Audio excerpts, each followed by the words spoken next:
Olá, graça e paz, meus irmãos, da parte de Deus, do Senhor nosso Jesus Cristo, tudo bem? Então, irmãos, nós nos propusemos a falar, sobre esse tema muito importante, sobre o espírito de sabedoria, revelação e conhecimento dele, Senhor nosso Jesus Cristo, que é parte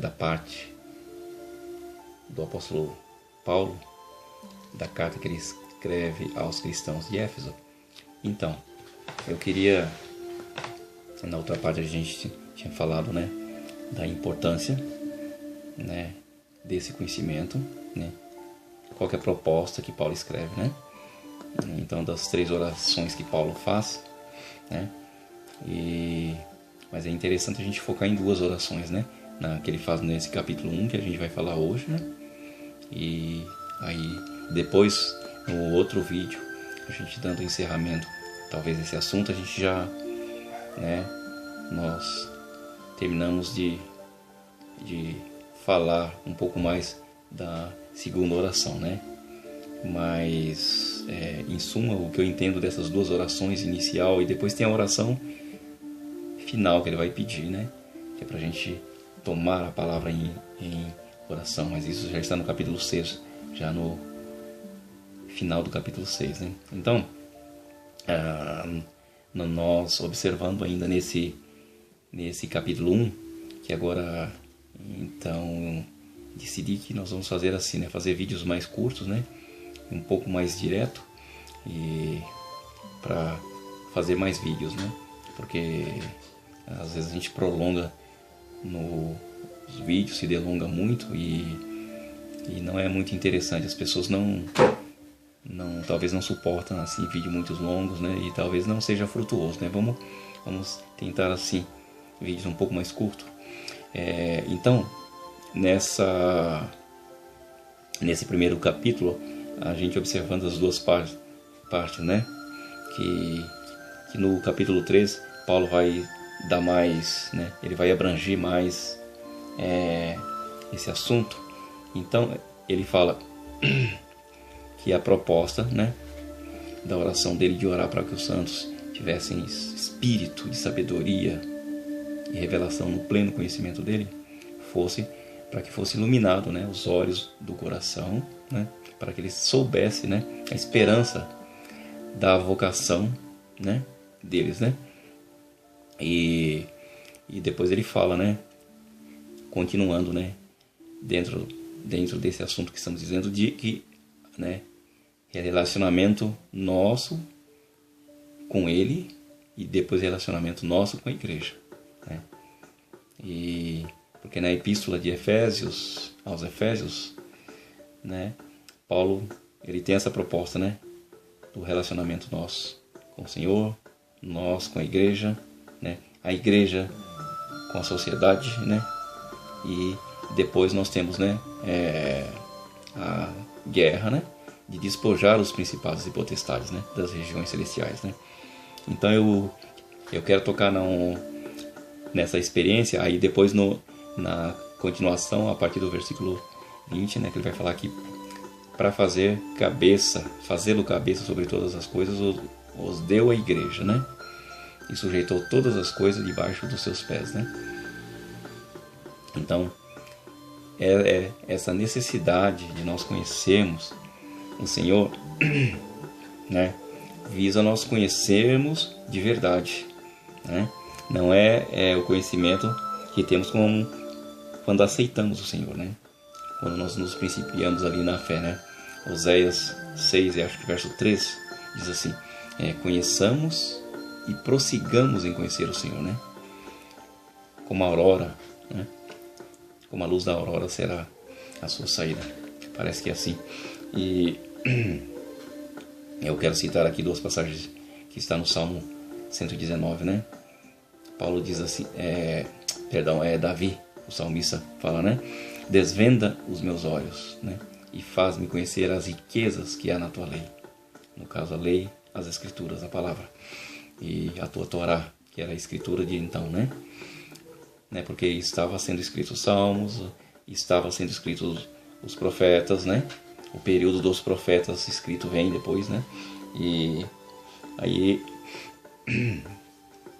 e acho que um pouco mais para frente, acho que é no versículo 25. Essas duas passagens estão no versículo 18 e 25. Aí ele fala assim: a minha alma se apega ao pó, está apegada ao pó. Vivifica-me segundo a tua palavra, né? Então, a gente observa que entre o capítulo 1 e o 3 está o 2, né? Que Paulo fala que nós somos vivificados, né? Com ele, né? E essa vivificação, a cruz está no meio desses dois assuntos, né? Porque no capítulo 3 que ele vai falar da relação, né? Que Paulo vai fazer outra oração, né? E ele vai falar, né? Que nós arraigados em amor, filéus, amor, né? Fraterno, podemos conhecer o amor de Cristo, ágape, né? Que excede todo entendimento, né? A gente observa quando Paulo teve... Eu quero falar de duas experiências que Paulo teve um pouco antes dele chegar, né? Na igreja de Éfeso, né? Que é em Atenas e em Corinto, né? Quando Paulo passa por Atenas, né? Que ele se defronta com um panteão de deuses gregos, né? Onde ele está observando ali, a Bíblia diz, e a palavra diz que ele tem, né? Ele é tocado, ele se revolta no espírito, né? Porque ele vê, né? Aquele panteão, de deuses gregos, né? E uma placa onde dizia, né? Uma inscrição ao Deus desconhecido, né? Então, segundo o pensamento de que nós entendemos ali, Paulo entendeu, né, que esse Deus desconhecido era o Deus que Paulo conhecia, né? E que também os gregos, eles entendiam, né? Porque eles procuravam entender Deus pela mente, né? Então, Deus, pela mente humana, pela sabedoria humana, Deus não pode ser conhecido. Logo, os gregos, eles entendiam, né? Porque eles procuravam conhecer Deus pela filosofia, pela sabedoria humana, né? Pelo conhecimento que eles tinham, mas a mente deles não podiam alcançar Deus. Logo aí está os agnósticos, né? E depois tem os gnósticos também, que é outro problema que são dois extremos aí que começa a acontecer lá na igreja no primeiro século. A gente vai abordar isso futuramente quando estivermos abordando a respeito das 7 igrejas. Então, quando Paulo está pregando ali no Areópago, né, para os epicureus, né, e então que ele cita um dos filósofos, né, gregos, né, que nele nos movemos, existimos, né, e aí ele cita um dos filósofos gregos, e quando Paulo fala da ressurreição, e aí eles falam, né, porque eles haviam perguntado assim, mas o que é isso que ele prega, né, uma nova doutrina, né? Aí quando Paulo fala da ressurreição, eles não, a gente fala disso aí outro dia, em uma outra oportunidade. A gente vê ali que poucas pessoas creram, né? E quando Paulo chega em Corinto, né, que ele escreve aos cristãos da igreja de Corinto, aos coríntios, né? Ele começa no capítulo 2 falando assim, né, que quando ele, né, esteve entre eles, né, com temor, tremor, né, com temor e tremor, né, e grande, né, temor, ele não propôs saber nada entre eles, né, ele não fez com persuasão, né, com palavras persuasivas, né, mas com espírito de poder, né, e não propôs saber nada entre eles, senão Cristo e esse crucificado, né. Então, no capítulo 2, Paulo vai falar, né, de Cristo, né, da loucura da pregação. Ele vai pôr em oposição à sabedoria do mundo e a sabedoria de Deus. Aí ele vai falar da loucura da pregação, né, que é a pregação da cruz. Ela é escândalo, né, com a experiência lá, né, veja bem, com a experiência lá de Atenas, né, na Grécia. Então, que é escândalo para os judeus, né, e loucura para os gregos, né? E então que os judeus se escandalizavam com a pregação da cruz, e os gregos que detinham a sabedoria humana é loucura, né? Aonde a sabedoria humana atinge a sua sublimidade, Deus aplica a sua loucura, que é a pregação da cruz, né? Ele fala, né, acho que no versículo 6, né, que pela sabedoria do mundo, né, o mundo não o conheceu, porque senão nunca teriam crucificado o Senhor da glória, né? E esse falar maravilhoso da palavra que nós precisamos, irmãos. Hebreus 2 fala, né, havendo Deus falado no passado aos pais, pelos profetas, de muitas maneiras, né? Falou-nos ultimamente pelo Filho, a qual constituiu herdeiro de tudo, pelo qual fez também o mundo, né? Então, nós vamos dar prosseguimento no outro assunto, no outro vídeo, né? Continuar falando sobre isso. Aí eu quero dar mais uma ênfase aqui, né?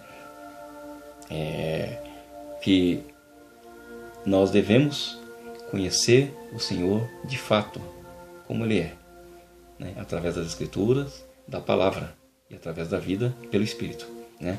Há uma necessidade urgente de conhecer o Senhor, mas esse conhecer não é com a sabedoria humana, não é com a nossa mente, não é com terminologia, não é com doutrinas, não é pela teologia, né? Mas sim, esse conhecimento, né, de Cristo pela sabedoria, né, que vem do Espírito. Amém, irmãos? Fiquem todos no Senhor. Até o próximo vídeo. Não se esqueçam de se inscreverem no canal. Cliquem lá no sininho, né, para ativar as notificações, né? Então se inscreva para a gente continuar crescendo e nós estudarmos a palavra, né, tocando nesses pontos ricos da vida. Eu vou deixar a descrição das referências bíblicas, né, que vocês vão lá nas Escrituras, vão examinar. Eu sei que depois que terminar os vídeos, né, vocês vão ter curiosidade, vão ter vontade de examinar as Escrituras e vão querer cientificar isso. E faça os comentários também, porque nem sempre a gente acerta aqui, porque a gente está citando assim, né? A gente lê e depois vai citar, às vezes não memoriza assim perfeitamente os versículos, né? Mas a gente está tocando nos pontos onde nós podemos tocar nas Escrituras e nos cientificar, né? Hoje nós podemos fazer isso. Fiquem todos no amor do Senhor Jesus. Amém.